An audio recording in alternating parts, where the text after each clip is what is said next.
You know, it would go really good with my coffee right now. I don't know. Come on, you can guess. A What were we just raw talking about whole, like an hour ago? a whole raw pumpkin. No, a piece of pie. Oh, we were talking about how cake is far superior to pie. You know, I'm a fan of both, but I wouldn't have a piece of cake with my coffee right now. I would love a piece of pie though. Well, that's because you don't know what's good for you. Pie is overrated. So is cake. Yes. Okay, so I was about to ask you, but I guess you just jumped in and gave us your opinion. Cake isn't overrated, nor is pie. But what do you prefer, Luke, if you were to eat one or the other? You have to eat one. Cake, but I'm very specific about my cakes. Okay, so your cake would be what? Tres leches, that's it. Tres leches is bomb. Caleb, you're a cake guy. Apparently you hate pies now, so what's your go-to pie? I mean cake. I think tres leches would also be my favorite, but like nothing bundt cakes.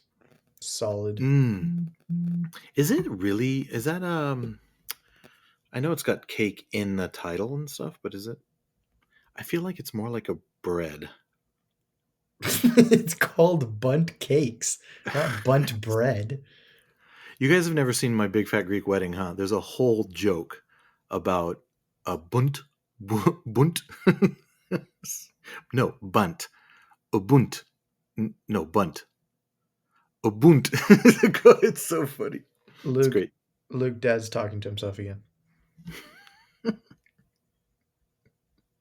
It's this coffee. This coffee is making me so happy. I would rather eat the Pop-Tart I'm eating than eat almost any cake. Pop-Tarts are very good. You guys aren't toaster strudel guys?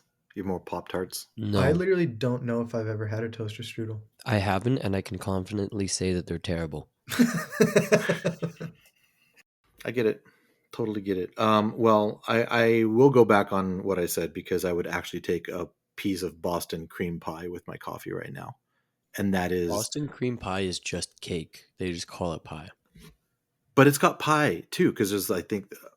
Anyway, enough with the pies. Punch it to me!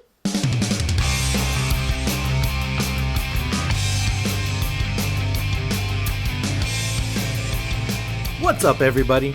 Welcome to another episode of the Colby Cast, where we dive into movies, 21 gigawatts! TV, Sometimes I'll start a sentence, and I don't even know where it's going. I just hope I find it along the way. and everything in between. Well, I don't know how you get a podcast, but you should look into it. I'm Colby, and I'm joined by my two awesome sons, Caleb I don't know how to tie my shoes. and Luke. I never shut up. Together, we're your friendly neighborhood pop culture nerds, here to share our thoughts on Star Wars, Marvel, the latest entertainment news, and maybe even some sports. You believe in miracles? Yes! So grab a piece of cake Cake! Everybody loves cakes. and find a comfy spot on the couch, because this is your place for community and conversation about pop culture and storytelling.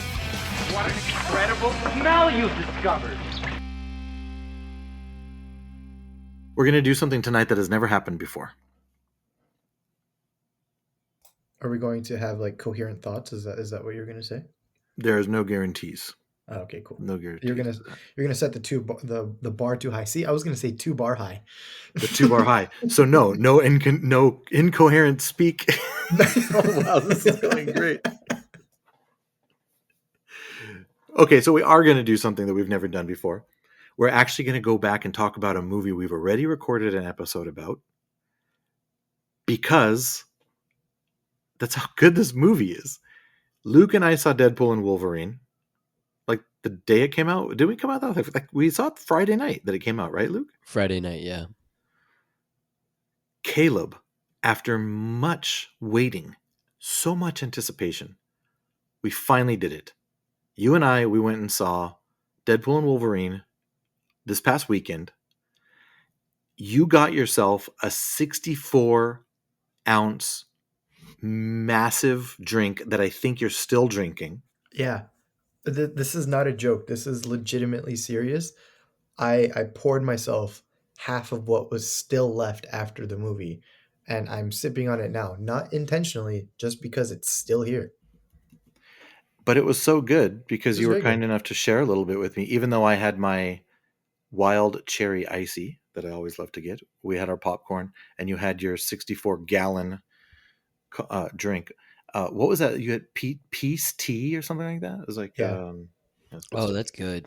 Yeah, Good peace tea. tea, and then the flavor was Caddyshack. I had to look up what flavor it was. Like, I didn't know what Caddyshack was. I just wanted to try it, and it was yummy. I wanted to talk more about Deadpool and Wolverine because we saw it yesterday, and it just opened up this wonderful new frame of conversation in my brain. First of all, I wanted to hear what you thought about it, Caleb. Give me an opportunity to sort of talk about it on a second watch, and then also hear if anything has grown in Luke's brain about the movie since he had his second watch a couple weeks ago. So I thought that it would be cool. But not just Deadpool and Wolverine. This made me think, and this is sort of the perspective that I had when I watched it for the second time. I sort of looked at this thing like through the lens of the multiverse, like in this reflective frame of mind about the Multiverse Saga, which is also known as Phase 4 and 5 in the MCU. So that's what we're talking about. It had you feeling contraceptive or whatever. Contraceptive.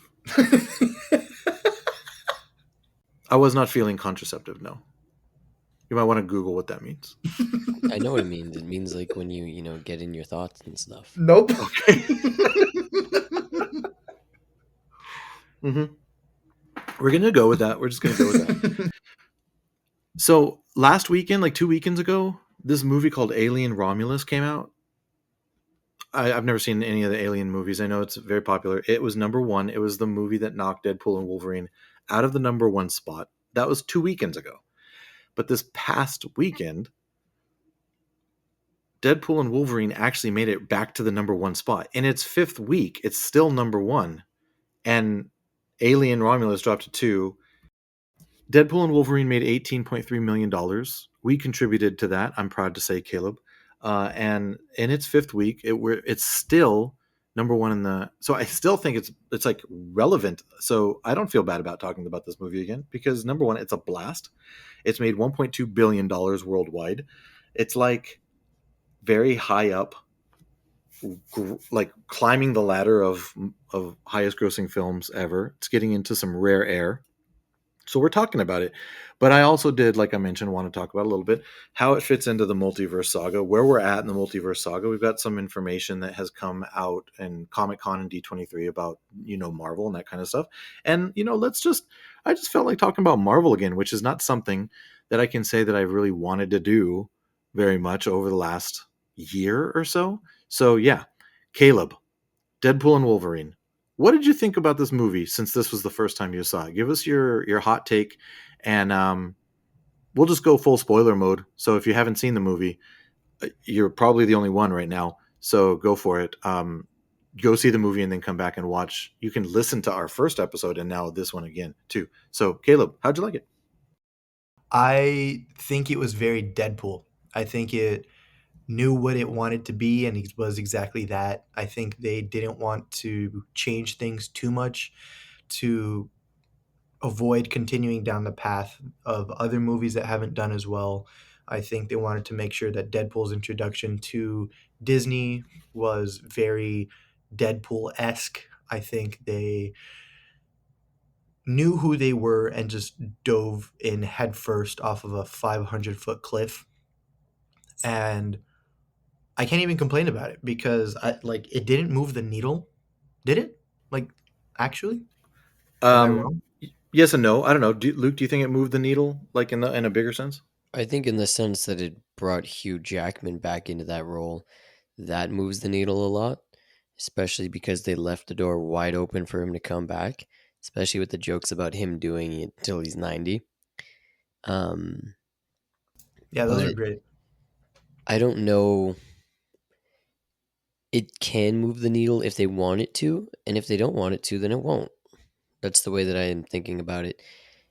If they want to center the rest of the MCU around this movie, I think that they can, and if they want to just make it a one-off thing, then they can and revisit Deadpool as they see fit. That's a good point. I hadn't really thought about that. It is there's sort of a high risk, high reward uh, sentiment to it, like the potential of high risk, high reward, but there's also that safety of it doesn't have to mean anything. It could just be a fun tribute to the Fox characters in the last 20 years, and then we can take what we want from it. The thing that I thought of that sort of does move the needle forward is the idea of an anchor being, and I'm not even sure, Caleb, how did you catch the whole anchor being conversation and like that's a new thing that had been introduced. Did that hit your radar when you were watching it? Yeah, it was definitely something that I picked up on just because they've made almost like a glossary of words and terms that you need to know to follow the multiverse that they're building within Yeah, that's a good point. the movies. And most of it started with like Loki, and it was heightened in like Loki season 2 and the movies following. Um, then Kang coming in and all of that stuff that I might get canceled for just saying his name now by Disney, not by anybody else. Um, but that was definitely something that interested me. I think it added more stakes to like other timelines, if you will, because like there are seemingly millions and infinite amounts of different timelines, and it's easy to just assume that everything is the same, just going differently on different timelines. But I think it's cool to think, okay, if something happens, it does move the needle for these other timelines and adds like not necessarily important people versus not important people because that's a whole different story. Um, but I think it's cool that there's stakes to, okay, if anchor being one, or I wonder if there's like multiple anchor beings per timeline, or if it's like that one is That's the only interesting one. because I sort of thought about that. I'm like, if an entire universe is dependent on one anchor being, then that universe isn't going to live like very long Yeah, because exactly. it's a very small, like he did say like it's going to take thousands of years and he was just going to speed along the process, whatever, blah blah blah. But still, like a universe is just going to come to an end in a couple thousand years because one person dies.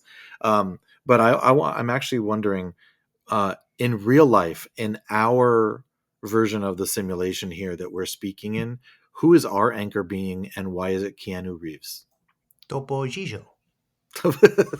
Keanu Reeves, 100%. It is Keanu Reeves, right? Him or Tom Hanks, yeah. Oh, Tom Hanks would be a good anchor being. Yeah. Betty White. Oh, we might be in trouble. No, Yeah, that's a Betty little bit. White is an anchor being if there ever was an anchor being. no. She was cool, but no. She was cool. You had a little coach's voice crack right there. Did you hear? She's cool. That's been happening to me too. We're having coach voice problems. Here's my thing about Betty White. Part of the whole bit was that she was going to die and just wouldn't, right? You take that back. You've gone too far. Oh, come on. The Betty whole White thing was was a like, national when is she treasure. finally going to kick the can? And then she never did. That How was like, dare you? How dare I'm not you, wrong about sir? this. You're not what? I'm not wrong about this. No, you're wrong. No. Betty White was fantastic, and she was our simulations anchor being. But I but never we're said she safe was because fantastic. She is fantastic. Well, she was fantastic. But still, I think Betty White was cool. And this is now an episode about Betty White. which it should be. I'm okay with that. But yeah, Keanu Reeves, he's our anchor being. He's the best. Mom and I were just talking about him randomly and how hey, you remember the time that he was at the ice rink when we were watching? He was like literally there. We were waiting to go play a game and he was watching like youth hockey because someone I think he knew was playing or something. It's amazing. Yeah. I can officially tell you, like, actually, it's convenient timing. He made me sign an NDA. I wasn't actually able to tell you guys this until like 3 minutes ago. Um, I invited him over. We were hanging out before the game, and he had to leave indiscreetly. But I was the whole reason he was there. So was there a statute of limitations on your NDA? Yeah, it was 3 minutes ago. Did he know you were like 12 years old when you signed it? Yeah. Still okay, because he probably knew it was okay, because he's Yeah, Keanu. his lawyers were there, my lawyers were there. It was cool. How about him signing a? Now this has gone from a Betty White episode to a Keanu Reeves episode.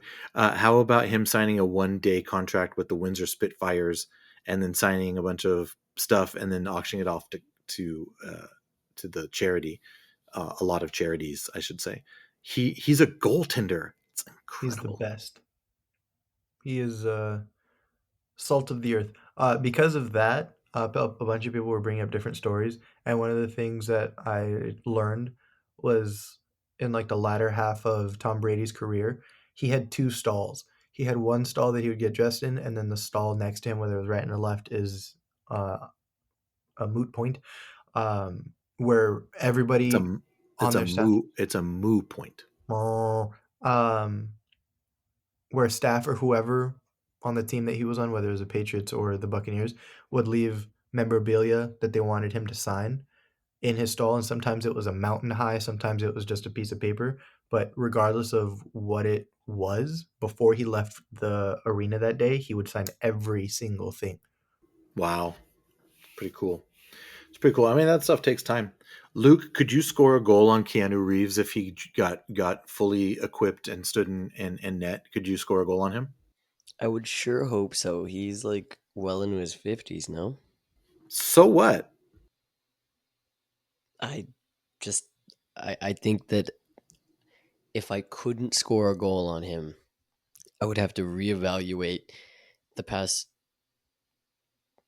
17 years of my athletic life. Well, I mean, it's not your fault. I was one of your coaches, so if you can't shoot the puck, it's probably my fault anyway. I'm gonna vote for Keanu. I don't know, Caleb. Could you score on Keanu if you were in goal?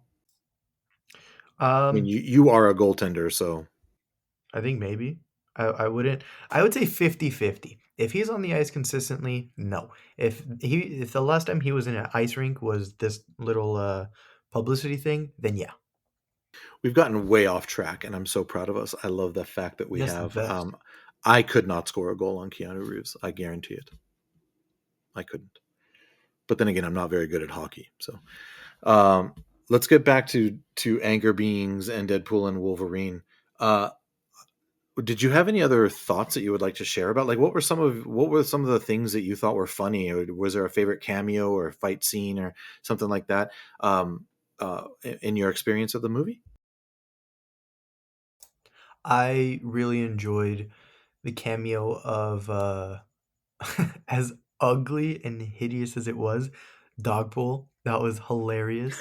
I could not stand how long they let it lick Ryan Reynolds' face and his mouth and all of that, because like if you just think about it, there had to be multiple takes. There had to be multiple days that they reshot everything, like, and it's not a short duration of the scene either. It just goes and goes and goes, and you can hear the lapping of the dog the entire time. The sensory of all of it was disgusting, but the dog was so appallingly ugly that it was cute. Mary Poppins. Mary It's a Poppins. beautiful little creature. I actually have read Ryan Reynolds has been very vocal about this entire movie. Like after the fact, he's just been super active on all the social medias talking about stuff. And one of the things that he mentioned, maybe it was in an interview, I don't know, because they were everywhere. They were even on Hot Ones. Hot Ones is amazing. You should check it out. Hot Um, Ones is the best. Hot Ones is awesome. And Ryan Reynolds told a story that was like 8 o'clock in the morning one day. They took, I don't know, it took take after take after take to get what they got, to the point where actually little Mary Poppins didn't want to lick his face. Like no matter what they were putting on his mouth to try to get her to lick, she wouldn't do it. So they ended up putting salmon paste on his mouth and in his mouth to get her to lick him the way that she licked him. Oh my god. So there, if it wasn't gross enough for you, you're welcome. Yeah. That was nasty. Do actors not realize that they can say no? Like, especially like you're that high profile. You're not like, oh, I can't say no or I'm never gonna make it in Hollywood. You're Ryan Reynolds. Like, just tell them I don't want salmon paste in my mouth, and then they're gonna say, okay. I think Ryan Reynolds loves playing this character so much that he wants to do weird stuff like that. Like that's how gross he's willing to get for Deadpool because he just loves it. Have you seen the Um, haters online who have been saying that Ryan Reynolds didn't save Deadpool? Deadpool actually saved Ryan Reynolds' career. That's not haters. true at all because he could have just kept making chick flicks and rom coms with Sandra Bullock for the rest of his career. He also married Blake Lively. He was never gonna fail. I mean, gently tapping the fourth wall again here. The proposal is amazing. His trajectory was fantastic. I mean, he may have taken a step backwards with the whole Wolverine origin story, whatever, but that wasn't his fault. And I think that movie set a fire in him that he just loves the character so much that he decided he was going to do this. So no, I disagree with the haters. Like surprise, surprise. Like I always would disagree with those people. I was about to say something, but I didn't. Yeah, unless you're hating on the Acolyte, because keep that up. Next, boo. Let's see. Oh, I loved that Blake Lively was in it. I love that Paul Mullen was in it. That was very cool. And just a casual little flex to the fact that he just did whatever he wanted in the movie, but does whatever he wants in life. Owning a football team like that is so cool. And just being like, yeah, we're going to put Soccer. this in. Yeah, soccer. Um, Having a football team and being able to put them in the film that he spearheaded, making can I say that word? The one Feige didn't want to use? Oh, cocaine. Yeah, okay, cool. You said it. Using cocaine as a running joke and name dropping Kevin Feige in a film, just fourth wall after fourth wall after fourth wall. That was hilarious. Ooh, I'm that's trying like 16 walls. to building a house. That's a Deadpool joke. That was like from one of the other Deadpool movies, so I can't take credit for it. Oh. First one. Thank you. Thank you, Deadpool expert. Yeah, Well, I the think second one doesn't. Nobody's quoting the second one. The second one's fine. I rewatched Yeah, it and I but liked it better the second time. it's not the first or the third one, that's for sure. Yeah, so you guys should do that. Rank the Deadpools. I'm gonna go 1, 3, 2. 1, 3, Maybe 2 is no. objectively correct. I don't know. Maybe 3, 1, 2. No. I'm going to take my name out of contention because I don't think I could like give them a proper ranking because I haven't seen the other two in so long.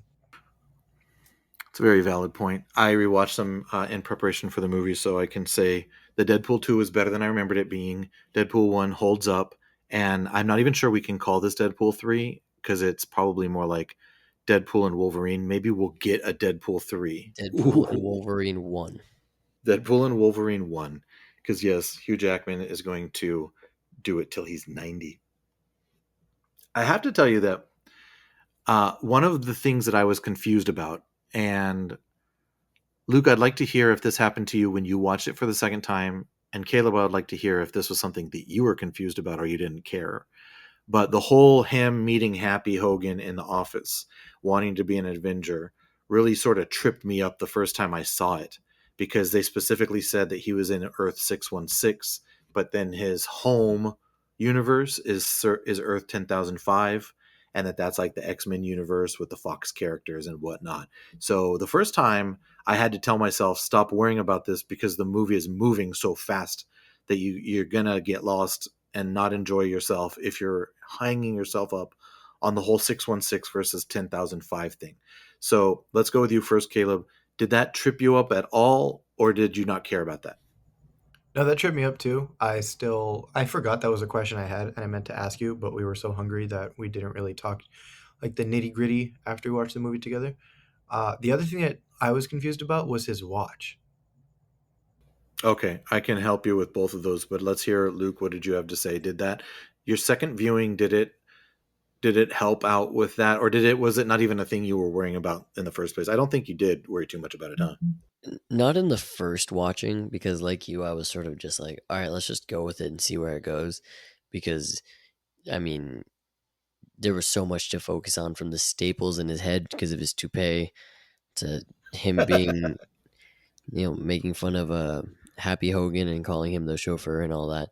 There was so much happening that I didn't want to get caught up in that. But yeah, the second time I watched it, I was keeping an eye out for where and when they would explain it, and they never really did. Yeah, they didn't. Okay, so from my perspective, and this will answer your question, Caleb, I totally didn't put together the fact until the second time watching it that he literally was saying, like, so he starts out with Logan's grave, right? And they do the whole in sync bye bye bye intro, and then he just like says stop, and then he goes backwards. This is something he's been doing in the other Deadpool movies, right?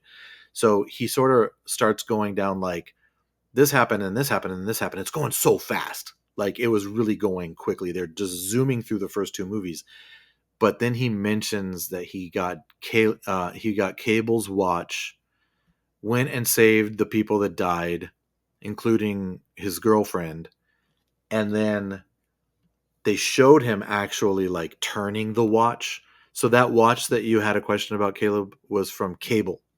Cable was in Deadpool 2. Cable is a time traveler that in Deadpool 2 he goes back in time to kill someone that causes him a lot of pain in the future, and Deadpool's trying to stop him through the whole movie.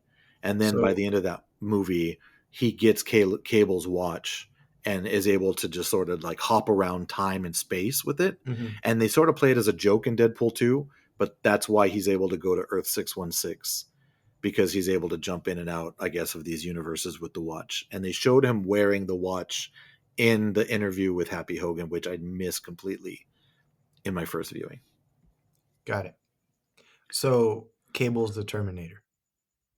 Cable is the Terminator, correct?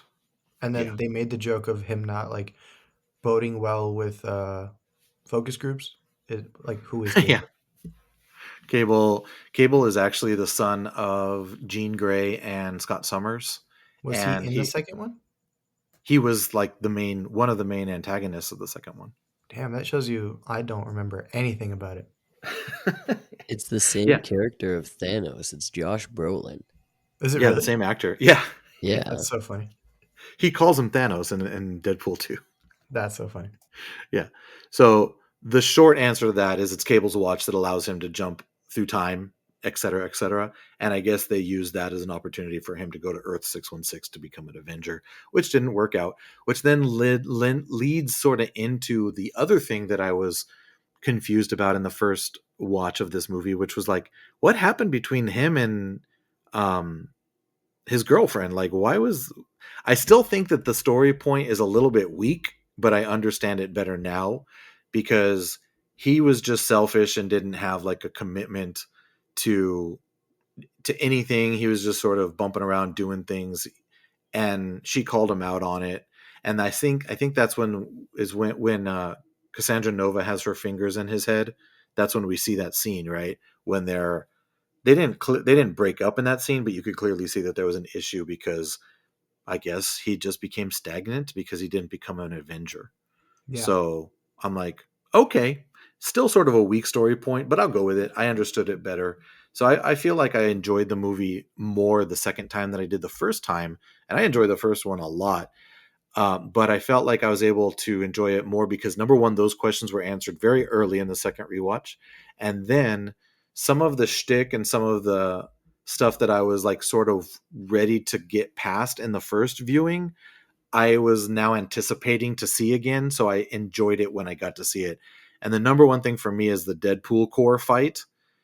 By the time it got to that point in the first watch, I was like, I don't think I need any bloody, gory fight scenes. I'm good. Let's keep moving. But then the second time around, I got to watch and look for things that I didn't know to look for in the first time, and I enjoyed it much more the second viewing. So, um, Luke, did you find that happening to you at all in your second viewing, or was it just sort of like you're consuming it going forward and it didn't make a difference? It didn't really make much of a difference for me. I mean, I don't know that I enjoyed it more the second time. But for me, I enjoyed it so much the first time that I wanted to sort of pick up on the things that I lost on the first viewing, just either not paying attention or maybe not hearing a line or something like that.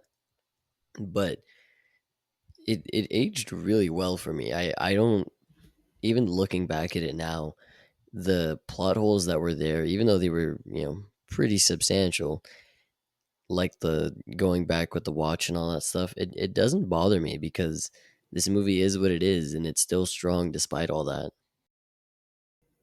Yeah, I don't think anybody. I said this. I think the first time around, no one's going to see this movie to see like a blow my mind story.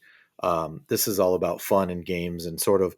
I was surprised at the emotional weight of it, and that sort of leads me to what I wanted to ask you guys next about, and that's Hugh Jackman, specifically, of course, as the Wolverine. Uh, I mean, Hugh Jackman is just so charismatic, and I won't even use the slang that I learned last week, just because you guys wouldn't talk to me like 6 days after that. So he's just charismatic. It's not the other thing.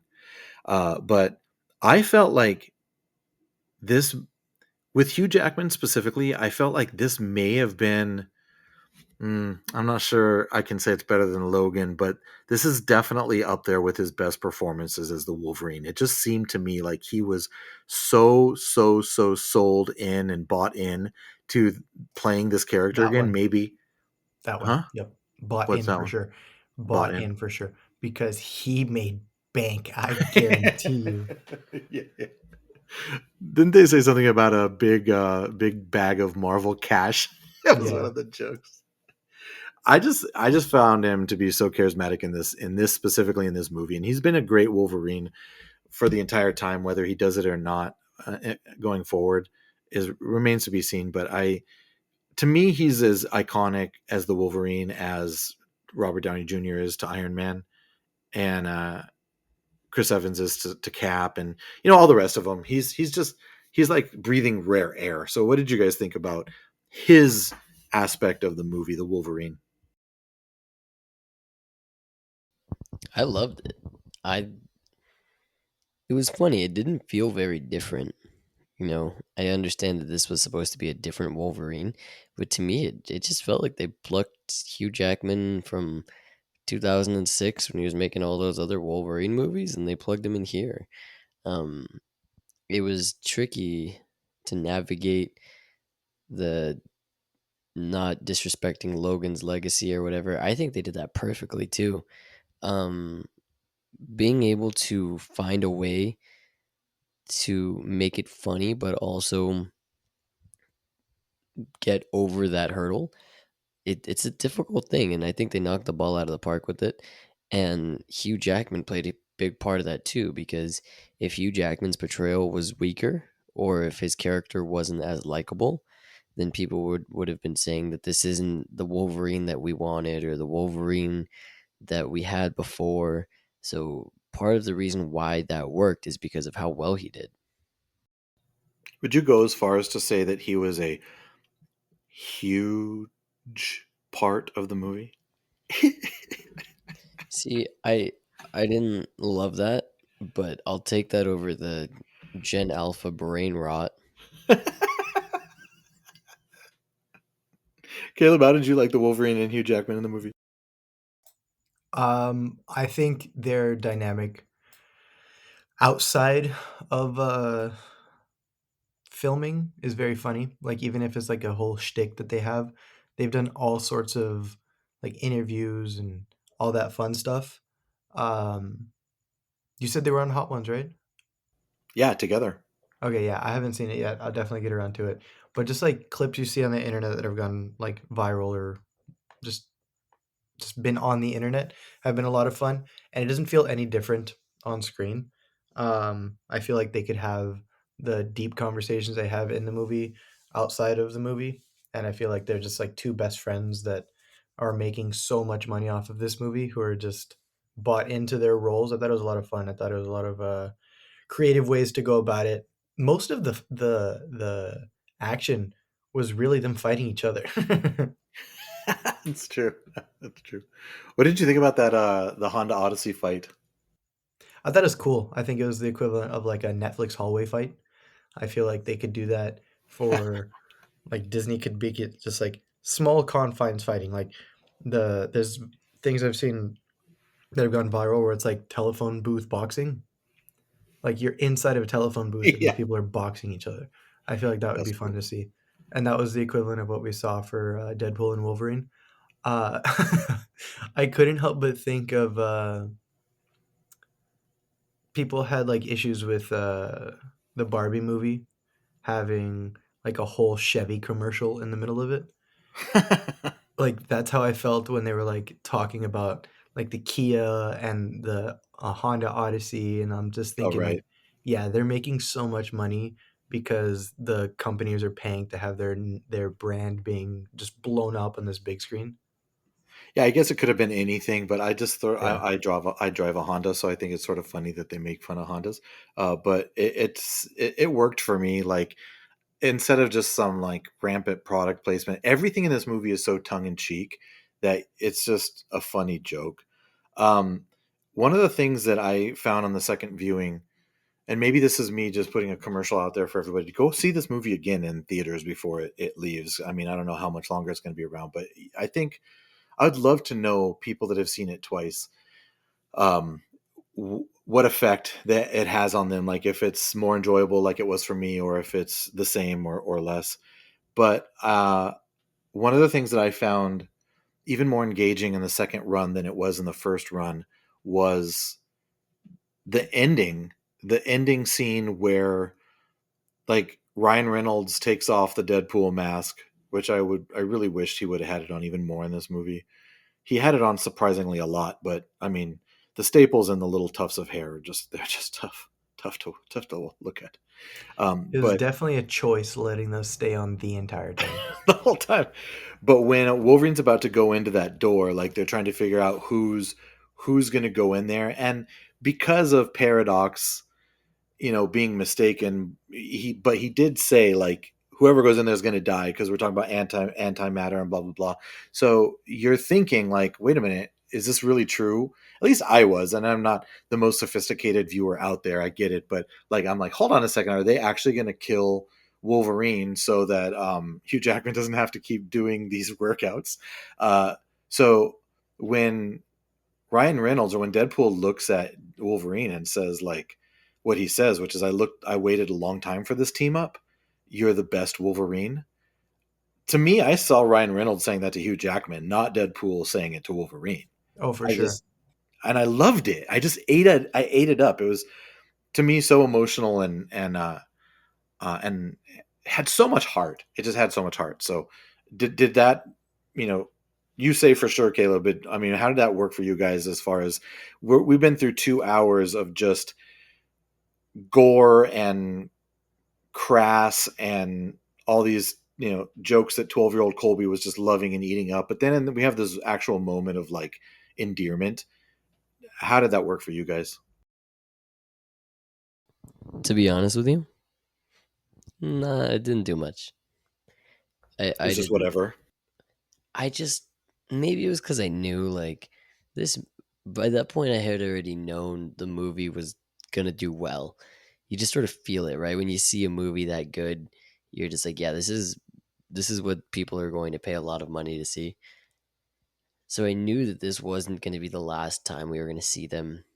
I also knew like you don't bring a character like Hugh Jackman and the Wolverine back for one movie and then just, say thanks but no thanks.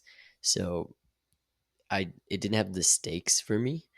Um so maybe that's why, but it was to me it was more funny than emotional. That interchange where he said you're the best Wolverine, it was more funny for you. Yeah, cuz like he's the only Wolverine. Come on. There's only one Wolverine. I know there were all sorts of different versions of Wolverine that we saw, but there's one Wolverine. Come on. In a way, I sort of like felt like it was setting us up for like, hey, there's going to be another Wolverine at some point. So we're just going to give Hugh his flowers and let you all enjoy that because we're bringing another one here down the road somewhere. But I don't know. Maybe I'm just looking too far into it. I'm glad you brought that up because it made me think of Henry Cavill being Wolverine. Yes, please. I'll take it. Like, That's cool. I'll take it. That's The cool. But like, Cavalrine. but like Luke said, that to me, there's only one Wolverine. I've never read the comics. I've never done anything else like that. So like the short Hugh Jackman Wolverine in the movie was very funny because they said comic accurate Wolverine. Um, but to me, it's just Hugh Jackman. But I don't know. Like I never thought it was gonna have real stakes. I never thought Hugh Jackman was actually ever gonna die in the film.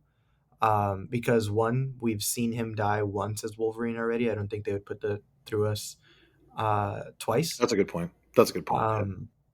And even if they did, they wouldn't do it justice. Everybody would just be up in arms about how it wasn't a good enough death and just constantly comparing it to Logan. But I just didn't think it was that kind of movie. But on the other side of it, I was just thinking, man, it took a lot of like groundwork for Ryan Reynolds to convince Hugh Jackman to go back and reprise this role. Maybe he was just like, okay, I'm gonna do it for this movie just because, and then I'm out. Like, pay me my money, give me my Marvel, give me my Disney money, and I'm just gonna like just drift off into the sunset. Another fun fact about the behind the scenes that Ryan Reynolds has shared is that they were trying to write a story for this movie and they were having the toughest time trying to figure it out. And they weren't going to, and it wasn't involving Hugh Jackman and Wolverine. They were going to try to do like a Deadpool 3 proper. But then at one point, Hugh Jackman, and Hugh Jackman told this story too. He was in his car, he pulled his car over the side of the road and he called Ryan Reynolds and he said, "Hey, bud, I want to play the Wolverine." And then as soon as Ryan Reynolds heard that, like everything fell into place story wise, and they're like, "This is it." Then they were able to like go forward with an actual story. So it didn't take any cajoling from Ryan Reynolds. It just took a lot of money, I'm sure, from Disney. But Hugh Jackman was the one that initiated it. So What word was that? Cajoling? Cajoling. That's not a Gen Alpha word. Is that a Scrabble word? Like a baby boomer word. Is that a word that you had a bet to see if you could use in a sentence? You should Google it, see what it means. It's different than contraceptive.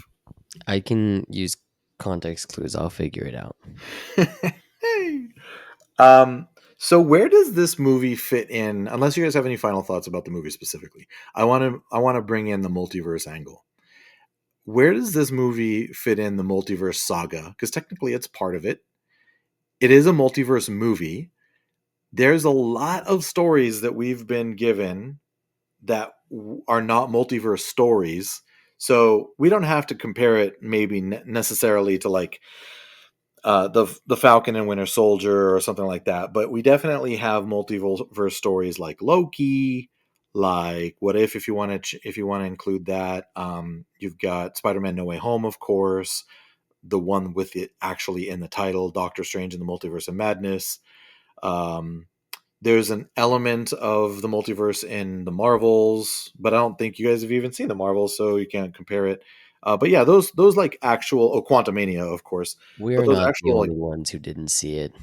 sad but true. It's a fun movie. People I should saw go the check it Marvels. out. I think I saw it with you. It's fun. It's a nice movie. So yeah, so those multiverse more like angled stories of the multiverse saga. Where does this fit in that list for you guys? It's at the top. It is. It's hard to compare because it's so different. But I don't know. You looked surprised when I said it's at the top. I mean, you kind of named some of the weakest Marvel movies in history. So Well, yeah, I could have named Thor: Love and Thunder, but we know where you stand on that. I great also movie. mentioned one of the best ones, which was Spider-Man: No Way Home, which is why I looked surprised that you said that it was at the top. Yeah, I go back and forth on it. I've sort of had a change of heart. I maintained that No Way Home was better. And now that I say it out loud, yeah, I'll probably say No Way Home is better. But I don't think it's high treason to say that Deadpool is better. But now that I think about it a little bit more, yeah, I would go No Way Home.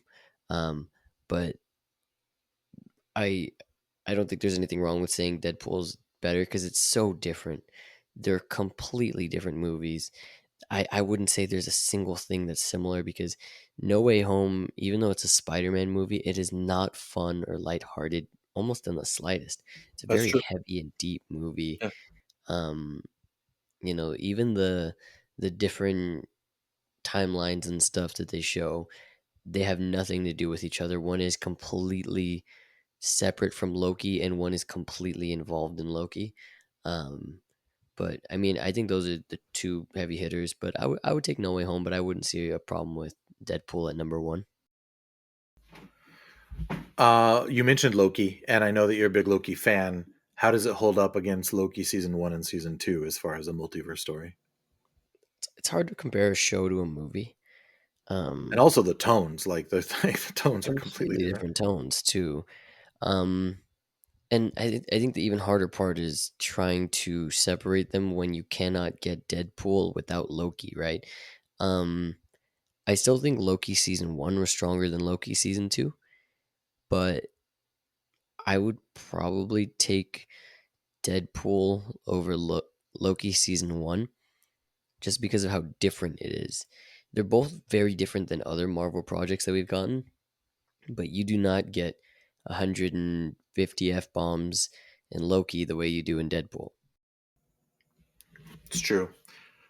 Caleb, where do you put this in your multiverse pantheon? I don't think I have the bandwidth in my brain to give you a 1, 2, 3, 4, 5 ranking on anything Marvel these days, just because I haven't been all that invested. Um, but I'd definitely put this movie in like a top tier. I don't think I would put it in like the middle, just because we've had a lot of mid stuff. And I wouldn't put it in the bottom because there's been a lot of bad stuff. um, and I'm not saying that this movie is just sort of like falling upward, if you will, uh, because it was a good movie standing alone. Um, I think it's just because it wasn't trying to be anything else that it didn't need to be, and because it was fun. It was a lot of fun. It didn't like it had. It irked me when it was supposed to be like this huge, huge, huge stakes. Um, at the end of the movie, it's like do this or the multiverse is over, and you can only go to the void. I thought that was sort of another just like Marvel or antagonist again. Yeah, It just seems yeah. like every We movie have to have a nowadays. villain to defeat. Exactly. And it's not necessarily just like we're gonna kill this guy and be done. It's like we need to stop the villain or everything that has ever existed or ever will exist is no longer. I feel like that's just a running theme. Um, but everything else about the movie was really good. I thought it was cool that we got to see like um we got to see Gambit, we got to see Blade, we got to see all these super cool like throwback characters. Whether it was to appease people or not, it was fun. There were people in the void that were like legitimately people that should be in the void based off of the TVA rules. And because of those things, I liked it a lot, but want to emphasize that like I don't think in terms of movies overall that I'd be like, oh my god, this is one of my favorite movies ever. But for Marvel movies, I'd definitely put it in the top tier. Yeah, I still put No Way Home above it, but I really enjoy this movie, and I think it's a lot. It has to do with the fact that I've been invested in these superhero movies as a time, as something that I put my time and effort and attention to. Uh, I can tell you that the meta aspect of the movie really heightens my experience of it, just because of so many of the on the nose jokes. But yeah, as far as the multiverse goes, I'm going to go with No Way Home above it, and then I mean Loki is really strong, but it is hard to put them both together. So I'm going to put, as far as movies go, we'll put Deadpool is going to come in at the solid number 2 spot. It's so funny that we did not even mention Multiverse of Madness or Quantum Mania, which are all also multiverse movies. But sorry, womp womp. Like Nice Pool said, I think it's been consistently good since Endgame. I Yeah, exactly. yeah, That sounds like you, by the way. When you try to talk about She-Hulk and Got him. the Eternals like they aren't absolutely awful. Nice Pool is something that everyone should aspire to. He was a nice guy. He was the main villain in the movie. Cassandra Nova was a better person than Nice Pool. I want to move forward, and I'm glad you mentioned Cassandra Nova because I felt like, sort of in the second watch, like it would have been cooler if they had thrown Juggernaut's helmet on her at the end instead of killing her. Because I got the vibe like that she's the only Cassandra Nova out there, which I don't know. I guess with the multiverse, you can do whatever you want. But I found that character to be really interesting, and I think it would have been cool to see her going forward. And this is why I'm trying to tie it to going forward. She would have been. It would have been cool if they had neutralized her some way, like they did with Magneto in the first X-Men movie, rather than just turning her into spaghetti. But that's just my opinion. Of the different cameos, I'm thinking about, like, the Outsiders. You mentioned Gambit and Blade, Elektra, of course. Laura Kinney, aka X-23. We had a whole bunch of other cameos and whatever, but really from that group, who would you guys like to see going forward have like more story to tell or appear in some other story from that group of characters? It sounds bad to say, but I don't want to see any of them other than X-23. Like, I think that this was a good send off for him. I don't think you need to go revisit it. It gave them the resolution that, as characters and actors as well, that they deserved. But I don't really care about seeing more Elektra. Like that was cool, but Yeah, more than anything, I thought it was funny. Same with Blade. Like, I don't know, it's cool, I guess, but we got Robert Downey Jr. as Doom now. Like, that's where my focus is, right? sure. Have I told you guys my opinion of Robert Downey Jr. as Doom? No, you actually haven't, because all that went down, I think, when you were in Paris. That is true. Would you guys like to hear it? Let's hear it. You're not gonna like it. That's a correct opinion. You're allowed to have that opinion. Okay, what's your opinion? I hate it. I think it's so absolutely lame. It's there Interesting. to me, it is the Marvel way of saying, okay, we have these really, really bad movies. We're losing a lot of fans. Let's bring back a fan favorite actor in a different role as like, and they're using their multiverse as like a safety net and saying, okay, we have these different these what do you call them? Variants. Variants. Thank you. These different variants, because not every single person in every single timeline is going to be the same exact person. And they've done a good job of explaining that, but they're using it to it just feels like such a lame money grab to me. Can I put my own little asterisk on that? Yeah. I don't think that it was a panic move. I think it was something they had in their back pocket, and they were hoping to see how or they were waiting to see how Deadpool did. And once Deadpool started to generate some hype and people were saying, okay, the MCU's back, then they would double down on it. I don't think this was a Hail Mary pass of like, please pay attention to us again. I think it was more like, okay, we've got people interested in us again. Now let's add to that. Let's throw some more gasoline on that fire. But yeah, I agree. I mean, Cillian Murphy was right there, dude. Come on. Exactly, exactly. Like there's just so many, there's literally infinite amounts of incredible actors out there. You don't need to keep using the same ones over and over just because they're favorites. Take some risk. Take some risk that isn't the same risks you've been trying to do with the other stuff and do something. And I feel like I've been sort of just doing this in my head, but now I'm gonna verbalize it. Uno, the card game, to me is like a universal language. I feel like you can explain anything through Uno cards, whether it's like a metaphor or whatever. To me, let me ask you guys: is a reverse card like the like A bomb in Uno? No. No. The plus The 4 plus is, four. right?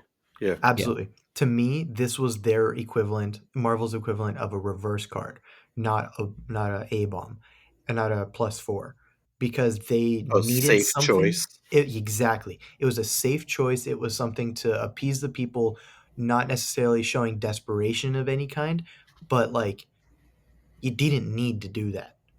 There was a million people that you could have chosen to say, okay, this person's going to do this role and they're going to do the role well while still having that impact of variance or whatever.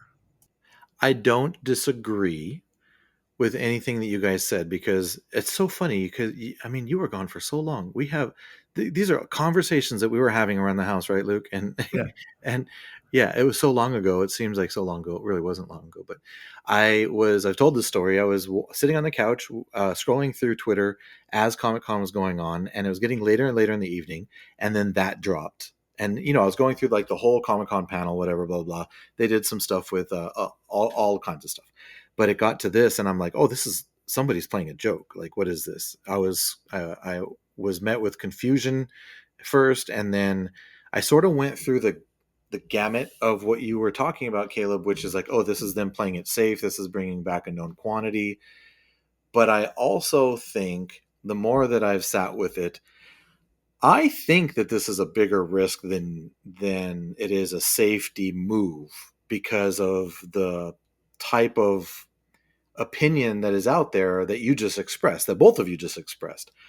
Um, I think there's a lot of story potential here to be very, very cool. Like, is someone from Earth 616 that knew Tony Stark, are they going to see his face and wonder what in the world is going on here? Like, there's some cool story potential there. Are we going to see his face very much? Is he going to even look like Tony Stark? Because I I don't hope know not. enough about. Yeah, I know. I don't know enough about Victor Von Doom to know if he has like a disfigured face or something like that. I don't know. I think that I think that they're learning. I'm hoping. I'm optimistic. Let's just say that. I don't know if I can say I think this yet. I'm optimistic that Kevin Feige specifically has learned from the Phase 4 and 5 issues. I also think that they had a lot of very difficult cards dealt to them through the pandemic, through the strikes, through the the Kang situation, Yes. Yes. and they've had to sort of take those bumps and go with them. I don't know that this is a result of those things, but I think that this is Kevin Feige saying, look, I'm going to bring in a known quantity with the Russo brothers. They know how to end off arcs, long form storytelling arcs, and we're going to bring back somebody that we know will put butts in the seats, and that might be the safe part. But I think that this is not a desperation move. I think that this is a story idea that they're going to go with and they're going to run with it. The results remain to be seen clearly, but I have more faith in them than you guys do. I do not want to see Peter Parker, you know, punch Victor Von Doom in the face and knock his mask off and be like, Mr. Stark? No, I don't And you know. know they're going to do that too. I You know, know and they're going to do that too. it just feels corny. Like, I I don't, think when you put it that way, I think it feels corny, but I think that there's a potential for that to be pretty engaging and dramatic. it can be, but But we don't know what it's going to be, so why are you just sure, saying, "Oh, it's going to be but, corny," but when why it could stop be there? very good? But why stop there? Why not, why not bring back Steve Rogers too and have him be like, Tony, this isn't you, and then him be like, who's Tony? Like, it just, you opened up Pandora's box with the multiverse, and it's such a slippery slope. They Sure, did it sure. with time travel too. It's so hard to navigate without going into the the CBS Flash show level of corny, right? A CW. See, yeah, that one, letters. Um, Letters. CBS was Word Girl. That's a superhero right there. Word Girl or Super Y. Shout out to those dudes. I don't even know what you're talking Let's about right now. go. Super I have What Y, a no. yeah. throwback. No. But Well, it's I just hate to break it to you. I hate to break it to you, but we're going towards Secret War, which is or Secret Wars. Am I always saying the wrong word? Is it Secret Wars? Secret Wars. Okay, so we're going towards Secret Wars, and everyone's coming back. So prepare yourselves, What? everyone, because that's the storyline. Secret Wars in the Yeah. comics is this big, huge event that just brings everyone from the Marvel multiverse together, from what I understand, and that's what we're going towards. So, You ever watch Shark Tank? sometimes Do you know what it? Do you know? You understand the premise of it, right? I do. Okay. Yeah. When I'm out. exactly, that's how I feel right now, and because of that, I'm out. Like that's how I feel.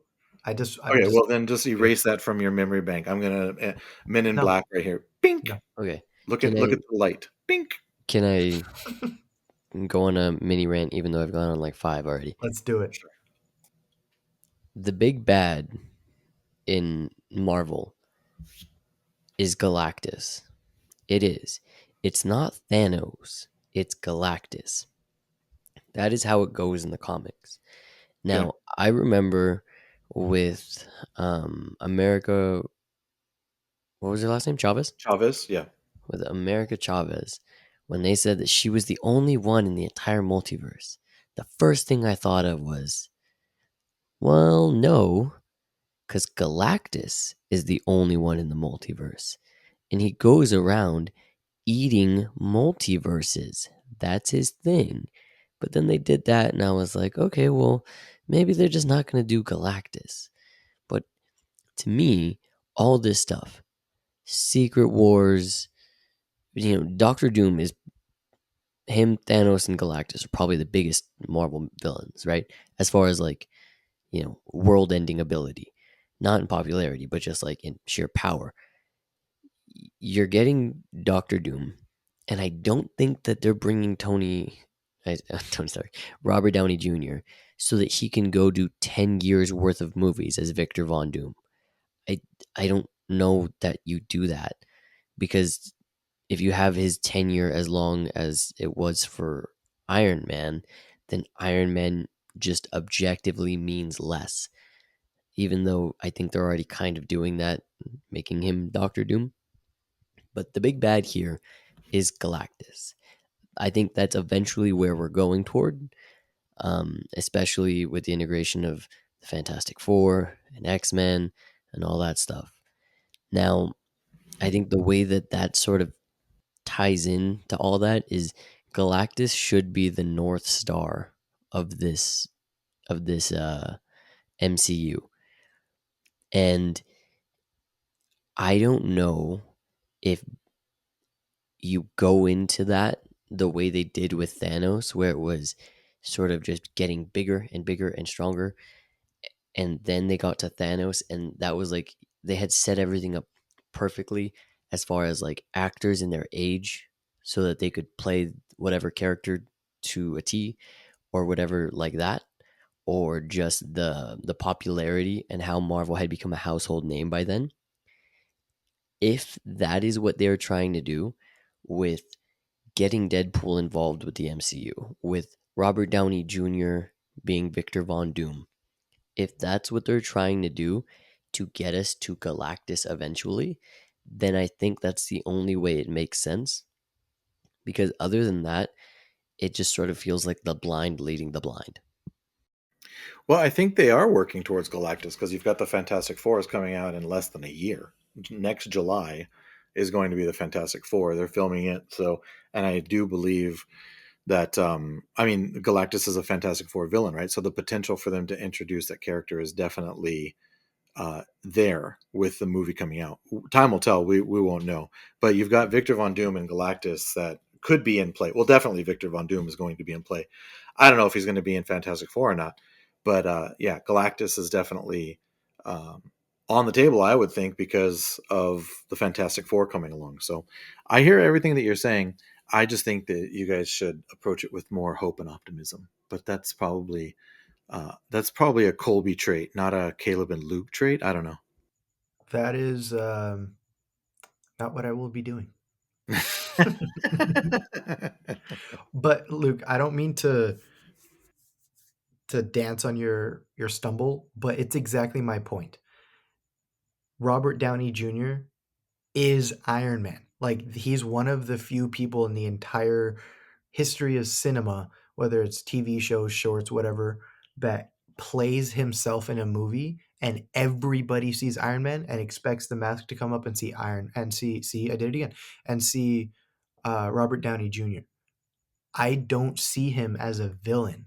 I see him as the person who sacrificed himself to save the rest of the Avengers because Doctor Strange looked at him and pointed one. I can't get behind it right now. I think he's a good enough actor where he can do it. I Oh, really do. for sure. But like for And me, what's his name? John Krasinski. Until like I saw A Quiet Place like 2 years ago, every single thing I saw him in, he was Jim Halpert, regardless.